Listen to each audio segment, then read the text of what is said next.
Once a year, the quiet town of Neustadt an der Donau comes alive to bring world-class speedway to Germany. FIM Racing got underway for 2013 as the Anton Treffer Stadium welcomed riders from 4 nations, all seeking a single place in the Under-21 World Cup final. The pressure was very much on the host nation as a fall from German hopeful Mark Riss proved in Heat 2. Denmark, the pre-meeting favourites, worked together well in the early stages. Shared best practice seemed to work in their favour as they amassed a 4-point lead after 5 races. The American representatives could only dream of such a points tally as they scraped away the dirt in last position. The Germans were keen to impress in front of their home crowd, but even good starting couldn't quite give them the points they needed. Mikkel Mikkelsen not to be denied as he hit the front in Heat 6. And a disqualification for Tyson Nelson after an alarming fall gave Denmark even greater control of the match following Heat 7. A good crowd seemed to enjoy the action trackside whatever the result.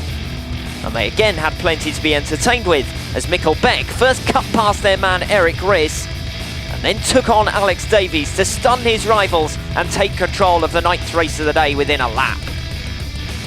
There were bright moments for the Germans, but with falls throughout, including this alarming spill for Michel Hoffmann in Heat 12, they just couldn't keep up with the pace.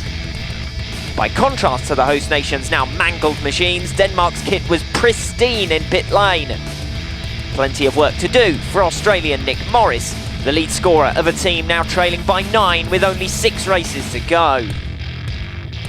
The disqualification of Jonas Andersson in Heat 15 certainly gave the Australians their hope. Their man Todd Kurtz being brought down on the entrance to turn 1, but he was reinstated. And that coincided perfectly with Germany's use of the Joker facility. Erik Riss, though, was overhauled by Kurtz in the restaging and denied his moment in the sun. A fall for Nick Morris in Heat 16 all but ended Australia's realistic hopes of winning the meeting. The crash was one of several on the tricky entrance to Bend 3. Spills for their rivals left Denmark only needing 3 points from the last 3 races to secure the match. And Mikkel Mikkelsen picked up all 3 with a race win in Heat 18, much to his own delight. The final result then saw Germany and the USA eliminated, with Australia still in with a chance of progression subject to results in the second semi-final, and Denmark now guaranteed progression to the Under-21 World Cup final.